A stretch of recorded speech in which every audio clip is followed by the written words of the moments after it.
व्यवस्था की नाकामी, प्रदेश की पुलिस की इंटेलिजेंस की फेल्योर, तीसरा पुलिस के इकबाल खत्म होना, यानी किसी की दुकान पर जाकर गर्दन काट लेना, ये पुलिस के इकबाल खत्म होने की सबसे बड़ी निशानी है कि अपराधी बेखौफ हो जाए और सरेआम इस तरीके से अपराध कर ले, तो ये सीधे सीधे सरकार की कानून व्यवस्था की विफलता को बताता है।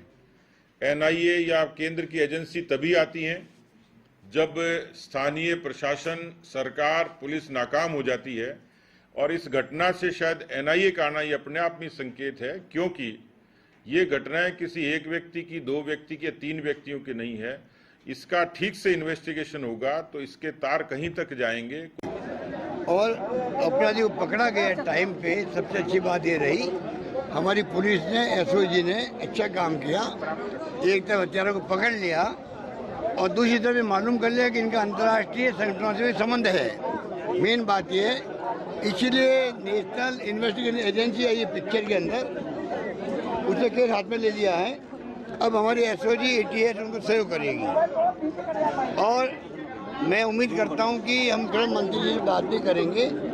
गुलाब चंद कटारिया आपके नेता प्रतिपक्ष हैं, उनका सहयोग भी लेंगे। हम चाहेंगे तो इसी रूप में एनआईए को चाहिए, हम मुझे रिक्वेस्ट भी करेंगे इस केस को फास्ट ट्रैक पे ले और जितना जल्दी हो उतना जल्दी चालान पेश हो, पूरी फॉर्मेलिटी हो के सजा घोषित हो। स्वागत है आपका, मैं हूं योगेंद्र। आप देख रहे हैं खास खबर। खास खबर में हम बात करेंगे उदयपुर के उस घटना की जिसने पूरे देश को हिला करके रख दिया। ये महज एक हत्या नहीं, एक आतंकी हमला कहा जा सकता है और एक सभ्य समाज पे वो नापाक इरादों की एक दुस्साहस कहूंगा इसे, जो कोई भी बर्दाश्त नहीं कर सकता। तो चलिए हम चर्चा शुरू करेंगे और तमाम जो चीजें आप स्क्रीन पे देख रहे हैं, और हमारे साथ इस वक्त हमारे मेहमान के रूप में राजस्थान पुलिस सेवा के पूर्व अधिकारी योगेंद्र जोशी साहब जुड़े हुए हैं। शैलेंद्र सिंह गुर्जर हमारे साथ में जुड़े हुए हैं भाजपा से, प्रतीक सिंह कांग्रेस से जुड़े हैं। सभी का स्वागत है। मैं जोशी साहब आपके पास आना चाहूंगा। ये घटना है निश्चित रूप से हिलाने वाली घटना है। मर्डर बहुत सारे हुए हैं, दुकान के अंदर क्या घर के अंदर भी घुस करके लोगों ने मर्डर कर दिए, सामूहिक हत्याएं भी की हैं, लेकिन ये एक अलग टाइप का मर्डर। अभी तक तो लोग जिनसे चर्चा होती है, आम चौराहे की चर्चा है कि हत्या जो हम सीरिया या इराक में देखा करते थे कि आतंकी किस तरह से लोगों को मारते हैं, गला रेत करके बम से उड़ा देते हैं, उस टाइप का। मुझे लगता है कि भारतीय समाज मानसिक रूप से भी ऐसी घटनाओं को बर्दाश्त करने की क्षमताएं नहीं है और करना भी नहीं चाहिए। पूरे देश में कई जगह प्रदर्शन रहे, राजस्थान में बहुत सारे कस्बे बंद रहे। बंद में ये कहूं कि ना किसी संगठन ने आगे बढ़ करके ये कहा कि हाँ हमारी वजह से बंद रहा, लेकिन ये बंद स्वतः बंद रहा। इसमें लोगों की एक मौन स्वीकृति इस तरह की रही कि ये बस बर्दाश्त नहीं कर सकते। खैर, लेकिन फेल्योर जो भी रहा, लेकिन इस तरह की जो घटनाएं हैं, बहुत सारे लोग ये कहते हैं कि एनकाउंटर कर देना चाहिए था, ऐसे लोगों को तोड़ा देना चाहिए था। एज ए पुलिस ऑफिसर मैं आपसे जानना चाहूंगा, एनकाउंटर कर भी देते तो क्या वास्तव में इन्वेस्टिगेशन की जो अभी चीजें सामने आई हैं एजेंसीज के पास में, वो ज्यादा महत्वपूर्ण रखती हैं या तुरंत ही सजा देकर के काम खत्म करना, जो मुझे लगता है भारत का संविधान और न्याय अलाउ भी नहीं करता है। मैं उस पार्ट पे चाहता हूं, क्योंकि बहुत सारे लोगों की भावनाओं का ज्वार इस तरह का आम देखा जाता है कि उन्हें तुरंत क्यों नहीं मारा गया, क्यों बिरयानी खिलाने की आप वो कर रहे हैं। अब तक की जो चीजें देखते हैं, क्या लगता है कि एक उस दिशा में एजेंसियां जा पाएंगी इनको गिरफ्तारी के बाद में, कि आगे के लिए कोई इस तरह की बात ना हो? देखिए योगेंद्र जी, पहले तो मैं आपको एनकाउंटर की जो आपने बात की है उसके बारे में बता देना चाहता हूं। आज से 30 साल पहले, 40 साल पहले धौलपुर के डकैतों को एनकाउंटर करके ही सलटाया जाता था। लेकिन धीरे धीरे समाज में विकास हुआ, सामाजिक संस्थाएं डेवलप हुई, इंटरनेट चल गए, मोबाइल चल गए और इस तरह की क्रियाएं चल गई कि ये चीज करना संभव नहीं हो सका। अन्यथा प्राचीन काल से, अंग्रेजों के जमाने से इस प्रकार के जो गंभीर प्रकृति के अपराधी होते थे उनको जेल की सलाखों के पीछे नहीं, उनका एनकाउंटर ही किया जाता था। ये मैं आपको चौड़े में कह रहा हूं, क्योंकि इसमें कोई छुपाने की बात नहीं है। नंबर 2, ये जो घटना हुई है, मैं आपको योगेंद्र जी बता देना चाहता हूं, सीरिया और अफगानिस्तान में जो घटनाएं देखी गई है, जो हमने वीडियो क्लिप देखे हैं, उनमें मारने वाला कभी भी पूरे मुंह ढक के और उस छुरे से गर्दन काटते हुए हमने देखे हैं, लेकिन उनकी प्रतिक्रियाएं हमने नहीं देखी। लेकिन आप देखते हैं ये उदयपुर वाली में क्या प्रतिक्रिया है कि वो हंस रहे हैं और हंसते हुए वो अपने खंजर को दिखा रहे हैं और ये दिखा रहे हैं कि एक समाज के, एक धर्म विशेष के लोगों, सावधान हो जाओ। अगर तुम इस प्रकार की प्रकृति करोगे तो तुम्हारा ये कत्लेआम ऐसे होगा। ये पहली घटना है, वर्ल्ड की पहली घटना। ये मैं आपको इसलिए कह रहा हूं कि मैंने सीरिया, अफगानिस्तान, उस जगह में और जगह भी देखी है। आप जम्मू कश्मीर में चले जाइए, वहां इंडिविजुअली आता है, गोली मार के चला जाता है। महिला खड़ी है, टीचर खड़ी, गोली मार के चला गया। वो भी यही है कि ये लोग कहते हैं कि ये एक संप्रदाय से दूसरे संप्रदाय की नहीं है। मैं कह रहा हूं ये आतंकवादी घटना नहीं है, ये एक संप्रदाय से दूसरे संप्रदाय में जहर फैलाने वाली घटना है।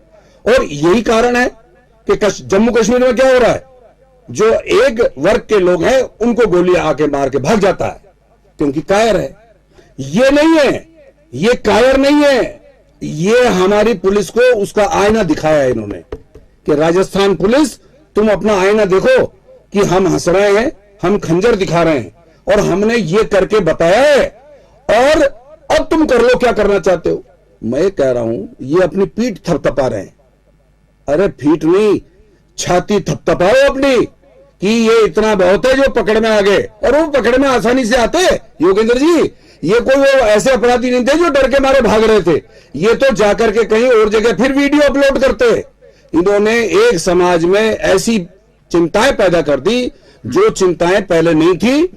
और मैं ये और बता दूं आपको, आगे बता दूं इसके, हमारे जो मुख्यमंत्री जी महोदय हैं, जो हमारे राज्य के प्रधान हैं, उन्होंने आज ये कहा कि ये घटना, मैं उन्हीं के शब्दों में बोलूंगा, ये हिंदू मुस्लिम घटना नहीं है, ये घटना क्या है, ये आतंकवादी घटना है।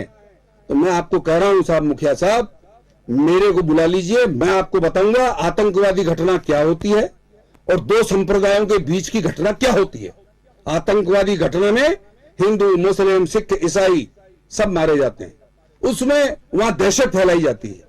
ये क्या है, ये एक विशेष संप्रदाय में दहशत फैलाने की बात है। और ये बात मैं आपको बता दूं, आप राज्य के मुख्यमंत्री हैं, ये बात कभी भी, ऐसी बात आज से पहले इस देश में नहीं हुई। बिल्कुल आप सही कह रहे हैं निश्चित रूप से। लेकिन ये दो बातें यहां निकल करके आती हैं कि क्योंकि ये बात तो सही है, इसे आतंकी घटना से हम खारिज नहीं कर सकते। दहशत फैलाना, ये नापाक इरादे साफ दिखाई देते हैं कि मकसद यही होता है आतंकियों का कि दहशत कैसे फैलाई जा सकती है, लोगों में भय कैसे व्याप्त किया जा सकता है। ये बिल्कुल ठीक बात है। जांच एजेंसियां काम कर रही हैं, एनआईए के हाथ में पूरी जांच है, एसआईटी राजस्थान सपोर्ट कर रही है। बहुत सारे इनपुट्स भी मिले हैं, कुछ जानकारियां सिक्योरिटी के हिसाब से या फिर जांच एजेंसियों का काम प्रभावित ना हो, इस वजह से हम शेयर नहीं कर रहे हैं। एजेंसियां अपना काम कर रही हैं और किसी न किसी डेप्थ में जाने की भी कोशिश कर रहे हैं। कुछ क्लू भी ऐसे मिले हैं कि कहां से क्या कई तरह की चीजें आ रही हैं। कुछ लोग पहले जो अरेस्ट में हैं उनसे भी इनके तार जुड़े हैं, जो हाल ही रतलाम से लेकर के निवाहेड़ा में एक्सप्लोजिव जो मिला था उससे भी इनके कनेक्शन सामने आ रहे हैं कि ये और बड़ा कुछ प्लान कर रहे थे। ये कुछ ऐसी बातें सामने आई हैं जो देखनी होगी। लेकिन बस बड़ा सवाल एक है कि आखिर इतने दिनों तक ये सब चीजें, खैर मैं जाऊंगा नहीं ना, ये सियासत का मुद्दा है, बेशक राजनीतिक दल, हालांकि मुझे नहीं लगता है कि इस पे कोई राजनीति भी बहुत ज्यादा हो रही है। जो घटना है, लोगों में आक्रोश है, वो है। शैलेंद्र जी के पास में जाना चाहूंगा मैं। शैलेंद्र जी, बंद रहा, सब कुछ रहा, उन्होंने कहा कि सर्वदलीय बैठक भी की हम लोगों ने और सभी राजनीतिक दल साथ भी हैं। मुख्यमंत्री जी को मैं सुन रहा था जब उदयपुर से वो बोल रहे थे, तो गुलाबचंद कटारिया जी का भी जिक्र कर रहे थे कि उनसे भी मेरी बात हुई है। ये देखिए, एक समाज के सामने एक बड़ी चुनौती है कि 7 साल पहले, 5 से 7 साल, 6 से 7 साल पहले कोई आदमी ट्रेनिंग करके आ गया और ट्रेनिंग के बाद में वो यहां अपने आप को परिपक्व करता रहा आतंक के लिए, उनका नेटवर्क चलता रहा और जांच एजेंसियों को सुराग तक नहीं लग पा रहा। ये मुझे लगता है कि एक बड़ी चिंता की बात है, घटना के साथ साथ, कि हमें वो अलर्ट्स या इस तरह के इनपुट्स अगर नहीं है तो इस पे गौर फरमाना चाहिए कि लगातार इराक, अफगानिस्तान, पाकिस्तान से कौन टच में है, पिछले दिनों वीजा पे कौन गए थे। मैं ये नहीं कहता किसी पे शक करने की आवश्यकता नहीं है, लेकिन शक नहीं, आप वेरीफाई तो कर ही सकते हैं। ये मुझे लगता है कि कुछ अभी एजेंसीज को जिस दिशा में काम करना चाहिए, हो सकता कर रही हो, मैं ये नहीं कहता कि हाँ बिल्कुल नहीं कर रही होंगी, लेकिन ये घटनाएं ऐसी हैं कि हमारे लैप्सेस बहुत सारे हैं जिन्हें दुरुस्त करने की आवश्यकता है। सियासत से ज्यादा जरूरी है कि हमारे सिस्टम को दुरुस्त कर सके, इस पे कोई बोल नहीं रहा। योगेंद्र जी, मैं आपको ये बताना चाहता हूं कि जैसे तबलीगी जमात एक संस्था है और जब वो कोई कॉन्फ्रेंस करती है, मीटिंग करती है, बैठकें करती है, तो आपने देखा होगा कि इंडोनेशिया, मलेशिया, पाकिस्तान और अरब कंट्री से भी लोग आते हैं और मीटिंग करके जाते हैं। इसी तरह से जो जानकारी मुझे मिली है, जो जानकारी मैंने जुटाने की कोशिश की है, उसमें ये बात निकल कर आ रही है कि ये लोग एक डेलीगेशन में गए थे। आज पेपर में भी जैसे आया कि 30-35 लोग एक डेलीगेशन में गए थे और जो पाकिस्तान का जो संगठन है दवायत उल इस्लाम, उसका उन्होंने यही कॉन्फ्रेंस की, बैठक की, तो वो लीगल प्रोसेस से गए थे। आप देखिए अब उन बैठकों में क्या होता है और किस तरह से वहां उनको ट्रेनिंग दे दी जाती है, और जब वो राजस्थान में आ जाते हैं और राजस्थान में गतिविधियों में इन्वॉल्व हो जाते हैं, तो फिर क्वेश्चन यहां खड़ा हो जाता है कि राज्य की व्यवस्था, राजस्थान की व्यवस्था क्या कर रही थी राज्य सरकारें, ये एक बड़ा प्रश्न आता है। अब आप देखिए जो घटनाक्रम पूरा हुआ है उसको मैं आपको बताना चाहता हूं, क्योंकि जब से कांग्रेस की सरकार सत्ता में आई है, आप देखिए 3.5 साल में किस तरह की घटनाएं हुई हैं। ये घटनाएं आप देखिए 12 छबड़ा से लेकर आप देखिए करौली की जो दंगा की घटना हो, जालोर और जोधपुर की जो घटना हो, चाहे भीलवाड़ा की घटना हो, चित्तौड़गढ़ की घटना हो, चाहे अभी आप देखिए उदयपुर की घटना हो, जो मैं निश्चित तौर पे कहता हूं ये हृदय विदारक और मन को झंझोर देने वाली घटना है, जो मानवता को शर्मसार करती है। और इसके साथ साथ मुख्यमंत्री अशोक गहलोत जी जो गृह मंत्री हैं, आप देखिए मुखिया जब कमजोर होता है तो पुलिस का इकबाल भी कमजोर हो जाता है, और ये उनको भी शर्मसार कर देने वाली घटना है कि आप क्या कर रहे हैं। मुख्यमंत्री अशोक गहलोत जी सिर्फ अपनी सरकार को बचाने के लिए इन्होंने 3.5 साल निकाल दिए, जोड़ तोड़ में निकाल दिए, कोई मॉनिटरिंग नहीं है। आप देखिए और किस तरह से घटनाएं, और एक विशेष संप्रदाय द्वारा, जो जोशी जी ने कहा, मैं उनकी बात को आगे बढ़ाता हूं कि आप देखिए विशेष धर्म के लोगों द्वारा ये घटनाएं की जा रही हैं। आप एक चेन ऑफ सीक्वेंस देखिए, ये 8वीं बड़ी घटना है राजस्थान में, और आप कोई एक्शन नहीं लेते हैं। जब कोई घटना होने के बाद आप अपनी पीठ थपथपाने लगते हैं कि हमने ऐसा कर दिया। घटना क्यों हुई आप देखिए, पहले वीडियो वायरल हो गए, पहले उसने सरकार को चैलेंज दे दिया, कन्हैया लाल रिपोर्ट दर्ज कराता है, मेरे को थ्रेट मिल रही है, मेरे को जान से मारने की धमकियां मिल रही है, तो कोई पुलिस उस पर कार्रवाई नहीं करती है। घटना हो जाती है और इतनी निर्मम तरीके से घटना हो जाती है जो लोकतंत्र में बर्दाश्त नहीं की जाती। पूरा समाज, आप देखिए पूरा समाज उद्वेलित है, नाराज है, क्योंकि इनकी जो कार्यशैली है कांग्रेस सरकार की तुष्टीकरण की नीति, जो आज एक तुष्टीकरण की नीति का नतीजा आज हिंदू समाज को भुगतना पड़ रहा है।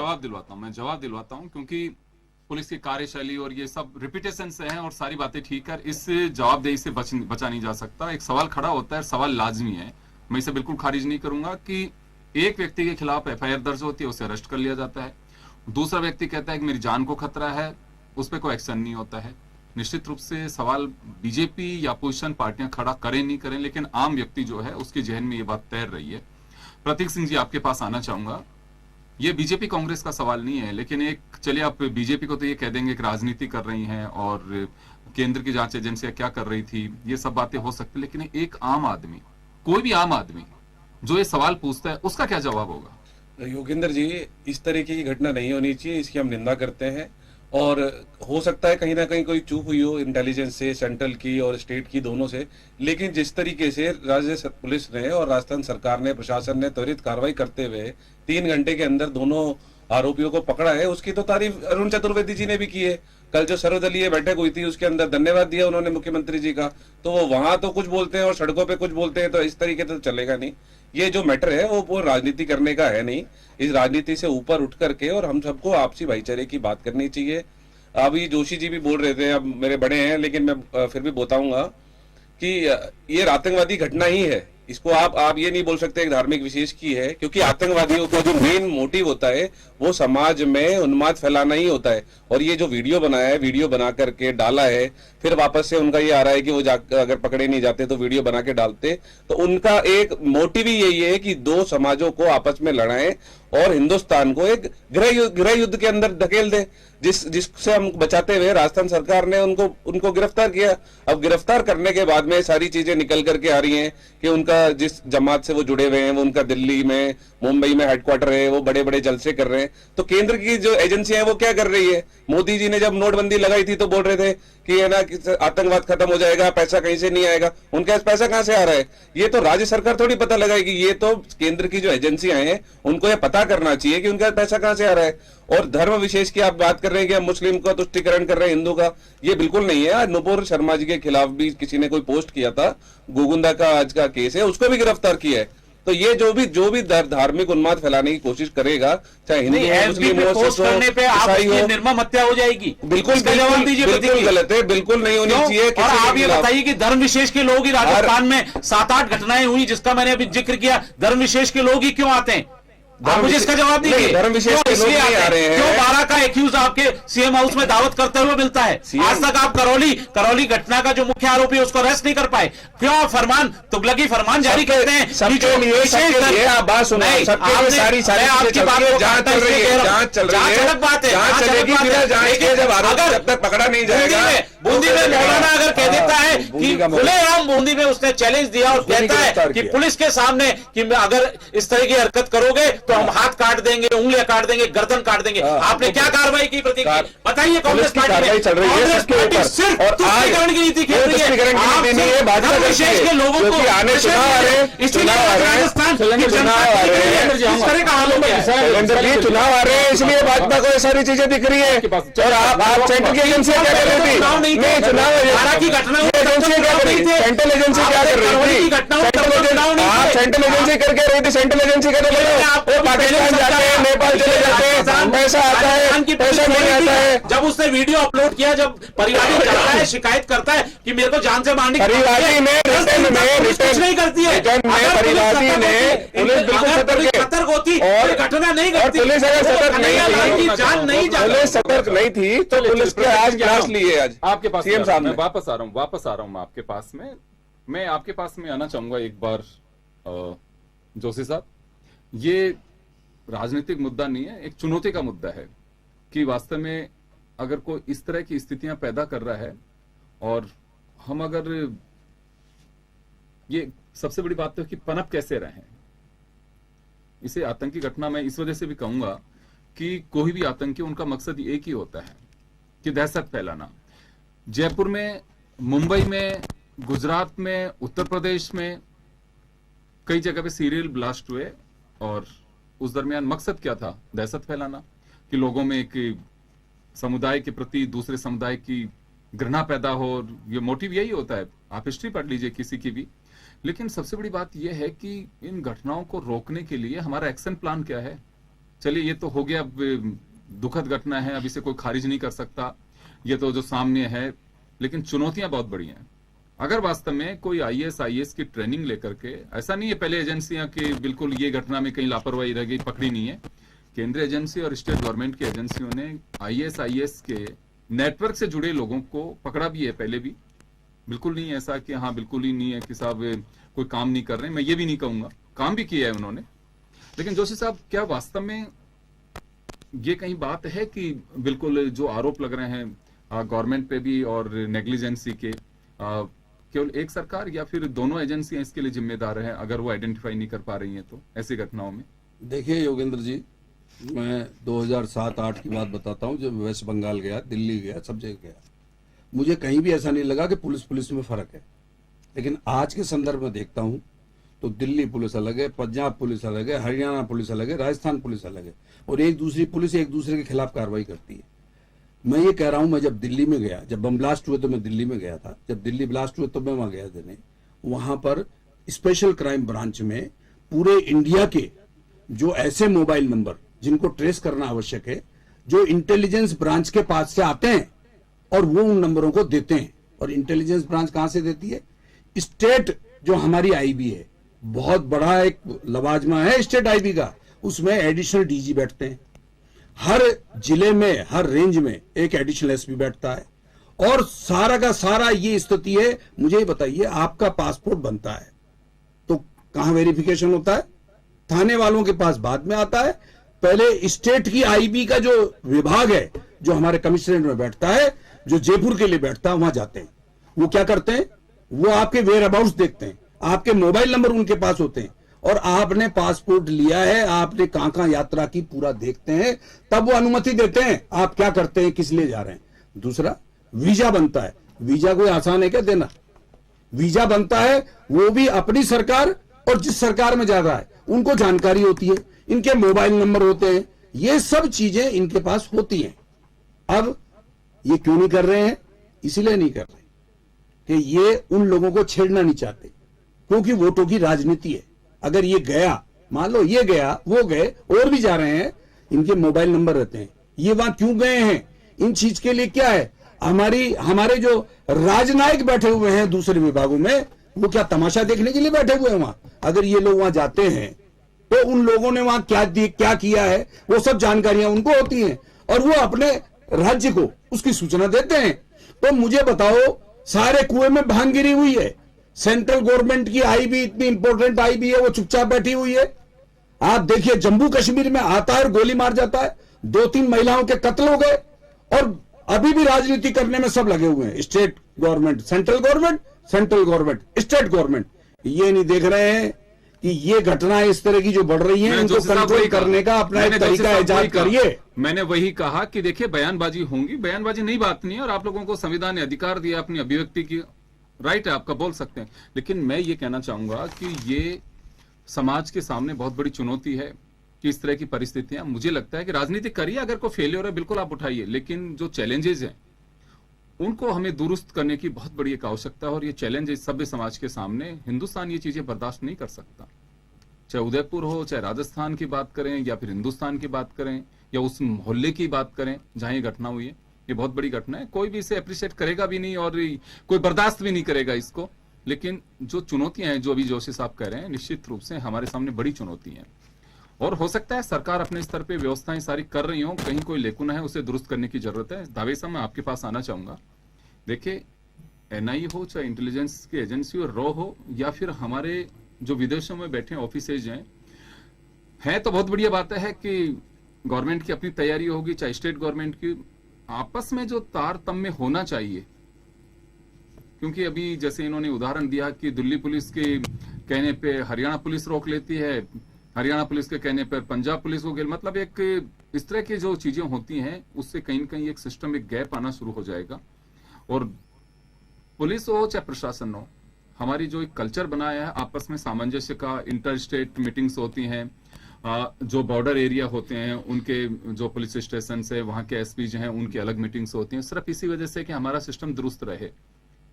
अगर ये चीजें होंगी तो मुझे लगता है कि चुनौती होंगी। घटना तो देखिए किसी एक स्टेट में होनी है, पार्लियामेंट में तो घटना होगी नहीं। अगर एक स्टेट के माथे हम मंड देंगे, क्योंकि चुनौती है ये सबके सामने, एजेंसी चाहे केंद्र की हो चाहे राज्य की हो।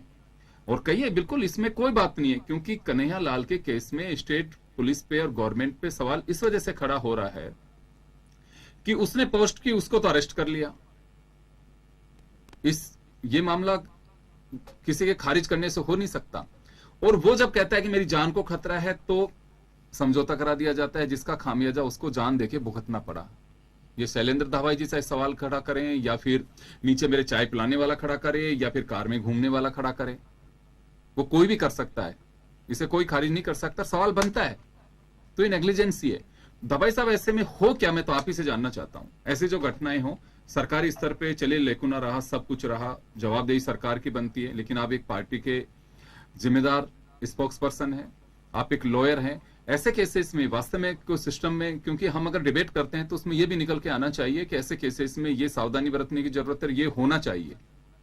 देखिए, निश्चित तौर पे जैसे आपने बताया योगेंद्र जी, ये कहीं ना कहीं पुलिस का बहुत बड़ा लैक्यूना है, इंटेलिजेंस का बहुत बड़ा लैक्यूना है। और मैंने आपको जैसे बताया, मार्च 2022 में अभी एक आतंकवादी पकड़े गए थे निम्बाहेड़ा चित्तौड़गढ़ में 12 किलो विस्फोटक पदार्थ के साथ, है ना, जो एक साजिश करने वाले थे, बिल्कुल, है ना, मुझे इनको पकड़ा था। और एक बहुत बड़ी साजिश राजस्थान में रचना चाहते थे, शायद जयपुर सीरियल ब्लास्ट करना चाहते थे, या कहीं आसपास या किसी और बड़े शहर में। तो जब इनके पास, राजस्थान पुलिस के पास इतना बड़ा जखीरा पकड़ा गया, आतंकी पकड़े गए, तो उनका कहीं ना कहीं नेटवर्क बनता।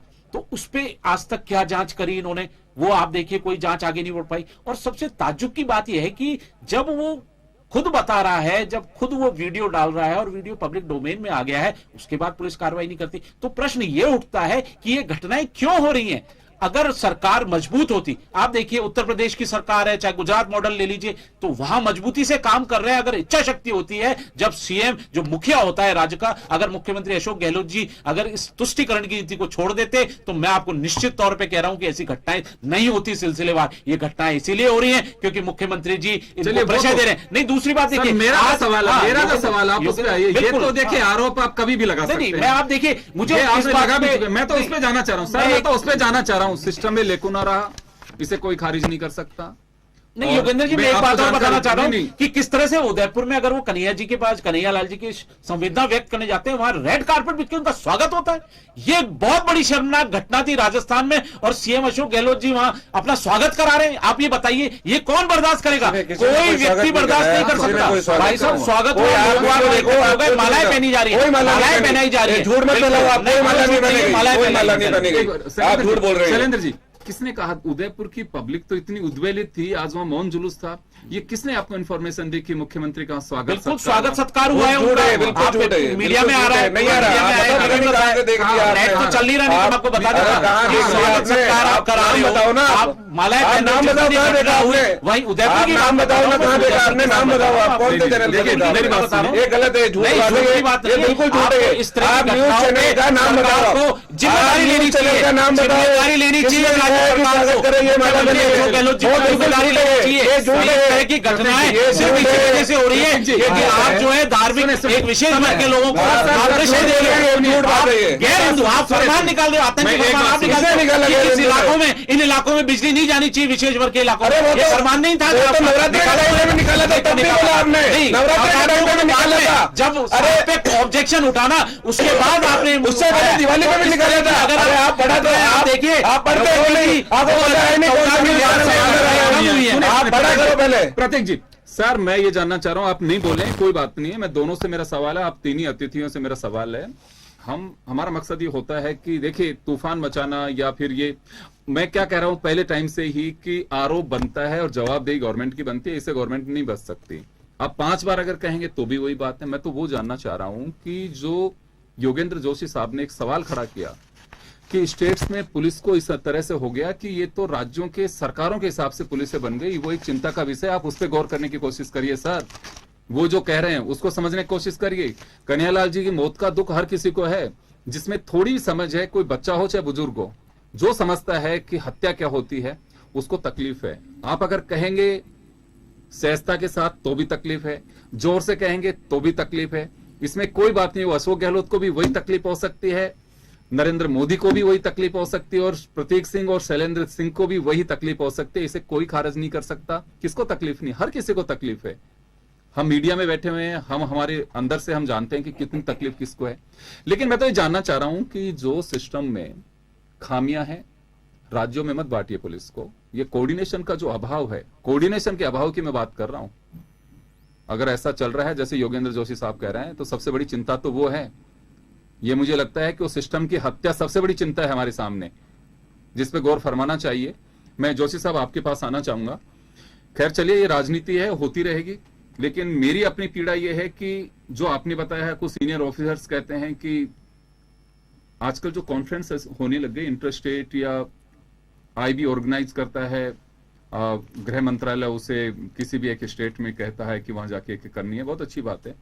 लेकिन ये कि महज कॉन्फ्रेंसेज हो गई, और अगर वास्तव में ये सिस्टम की चूक इस तरह से बढ़ती जा रही है कि राज्यों का आपसी कोऑर्डिनेशन जो खत्म होता चला जाएगा, और एजेंसीज के बीच में अगर कोऑर्डिनेशन नहीं है, तो मुझे लगता है कि तो बड़ी चिंता की बात होगी। योगेंद्र जी, मैं देख रहा हूं कि पिछले कुछ सालों से ये चीजें बंद हो गई हैं। अन्यथा मैं 2008 में चंडीगढ़ गया था। FBI जो अमेरिका की एजेंसी है, वो यहां आई थी जब बम ब्लास्ट हुए थे। उसने पूरे देश के हर जिले के, जहां से SOG से मैं गया था, वहां हर स्टेट के पुलिस वाले आए थे। आप देखिए कि एक दूसरे ने अपने विचार व्यक्त किए, और FBI ने ये कहा कि आपने दंगा जब हुआ, आपने सांगानेरी गेट, बताइए साहब, वो अमेरिका से आई हुई एजेंसी वाली ये कह रहे हैं कि आपने उसको 2 मिनट में कैसे धो दिया? आपको तो उसको कवर करके रखना चाहिए था, आप ढूंढोगे कैसे मुलजिम को?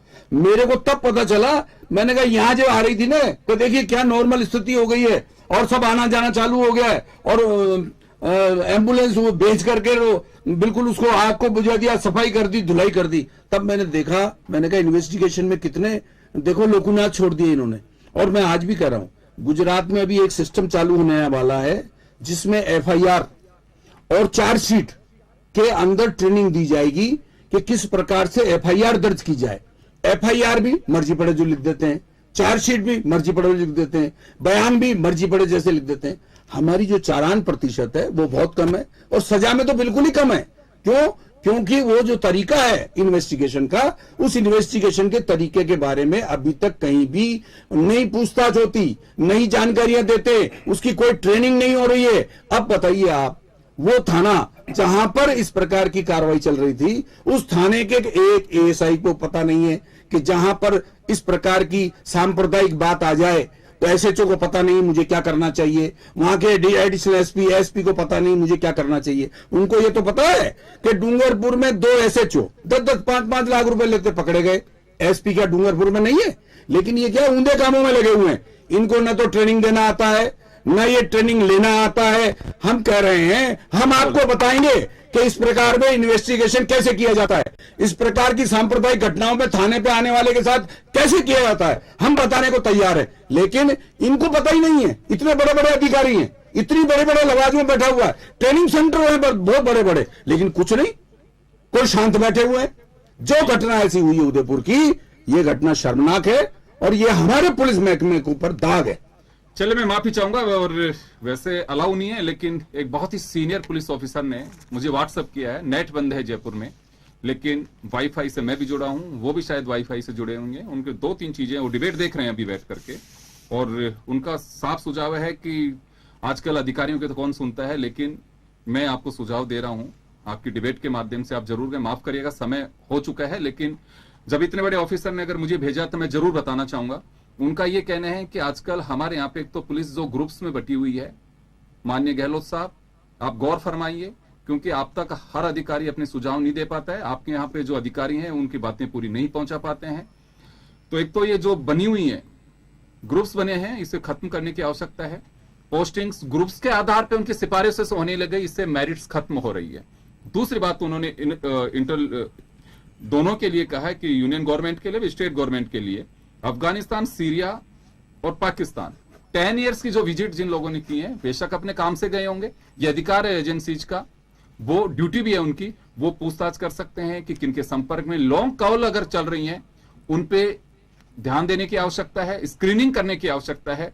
और अगर कोई गेस्ट के रूप में भी आ रहा है, कब जा रहे हैं, क्यों आए थे, किससे मिले थे, क्योंकि जिस तरह का एक माहौल बना हुआ है उसमें यह सब पूछना बहुत जरूरी है।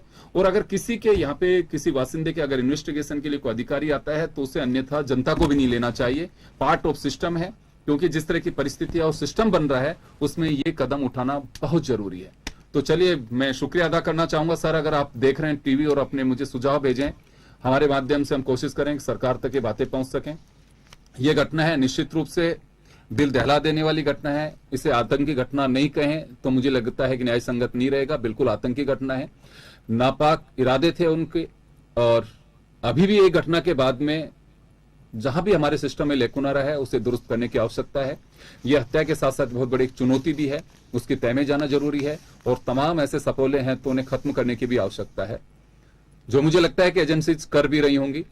राजनीति है, होती रहेगी, इसे हम खारिज नहीं कर सकते हैं, और इसमें मुझे लगता है कि एक दूसरे को बुरा भी नहीं मानना चाहिए, क्योंकि एक सरकार के सिस्टम ने के सामने अवसर आया है, दूसरा उस पर राजनीति कर रहा है, तो इसमें कहीं कोई बुराई नहीं है, लेकिन सिस्टम को दुरुस्त करना चाहिए। और जहां पे जरूरत हो कोऑपरेशन की, वहां कोऑपरेशन हो। सिस्टम हमारा वर्षों से जो चला आ रहा है, आईटी का युग है, उसे दुरुस्त करिए, लेकिन फेल मत होने दीजिए। कोऑर्डिनेशन का अगर अभाव रहेगा तो मुझे लगता है कि ऐसे हालात का सामना, ये आखिरी घटना नहीं है कन्हैयालाल की, कब किसको कब सामना करना पड़े, हम केवल हिंदू मुसलमान में उलझ के रह जाएं। जो मकसद कोसों दूर बैठे लोगों का, उनका मकसद यही है, जो हम आज नहीं समझ पा रहे हैं। हमें जरूरत है सिस्टम को दुरुस्त करने की, तभी मुझे लगता है कि हम ऐसी घटनाओं पे पार पा पाएंगे, नहीं तो बड़ा मुश्किल होगा। चुनौती है एक सभ्य समाज के और सरकारों के सामने भी। और केवल बस जो कुछ सवाल खड़े होते हैं, आप राजनीति के नजरिए से मत देखिए। सवाल वाजिब भी हो सकते हैं, उन्हें भी दुरुस्त करने की कोशिश करनी चाहिए, उसकी तह में जानी चाहिए। क्या वास्तव में बीजेपी जो आरोप लगा रही है उनमें कुछ सच्चाई है? आरोप को महज आरोप मत समझिए, हो सकता है उनकी सच्चाई भी कुछ हो, उस पर भी गौर करना चाहिए। चलिए, बहुत बहुत शुक्रिया तमाम अतिथियों का और दर्शकों का और माननीय उन अधिकारी का भी जो हमें देख रहे हैं और जो सुझाव उन्होंने मुझे भेजे हैं उनका भी। खास खबर में इतना ही, दीजिए इजाजत, नमस्कार।